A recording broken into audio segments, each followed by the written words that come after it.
Radu Moraru. Iată, am primit un material de la colega noastră Felicia de la Nașul TV Canada, fragmente din cadrul unei emisiuni transmise live pe 21 octombrie 2014, în care jurnalistul de investigații Harry Box spune că Oculta vrea să implementeze carantină, restricție, purtarea măștilor, termoscanarea, etc. Dialoguri necenzurate. Haideți să urmărim și după, vă spun doar atât, chiar și cele mai întunecate nopți au răsărit frumos. The ruling establishment has a lot of, they will stop at nothing to complete their toolkit of control. Right? So one of the things that has been missing from the toolkit of total control has been quarantines and curfews, right? So now, welcome to the new world in America, where to get on a bus, to go through a subway station, if you think that the procedures at the TSA are onerous, right?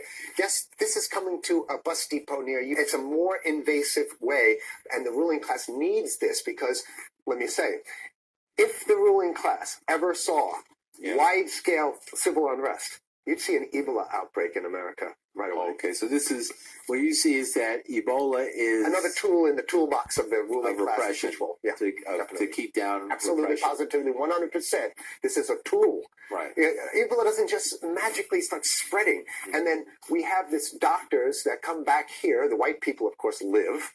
The two whites who got it survive. All the black people that get it die.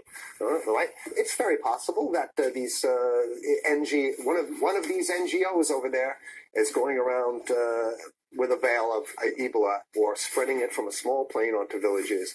The point is to get hundreds of thousands of people infected with it and create the next phase of control.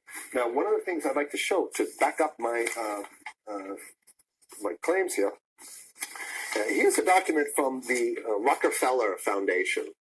Rockefeller Foundation, right there. You can zoom in on that where my finger is. It's called Scenarios for the Future International Development, the Rockefeller Foundation. All right. Okay, let's take a look at what they're saying here. This is something like a 50, 60-page document. I'd like you to go to page 18, if you can look at this up on the internet, but I'll read it off to you. It's called lockstep, lockstep. And this is a phrase that I used right after 2001 when I saw the entire system of the United States, including the population, were in lockstep. So the Congress went along, and yes, it was Osama bin Laden, and the people waved their flag and said, I hate, hate, hate, hate, and everything was in lockstep. Well, in 2010, they published this, Rockefeller Foundation, and here's what they're saying. They're saying that they call it a scenario. These are scenario narratives, and they speak about it in the past tense. So they put out this scenario, lockstep. A world of tighter, top-down government control and more authoritarian leadership with limited innovation and growing citizen pushback.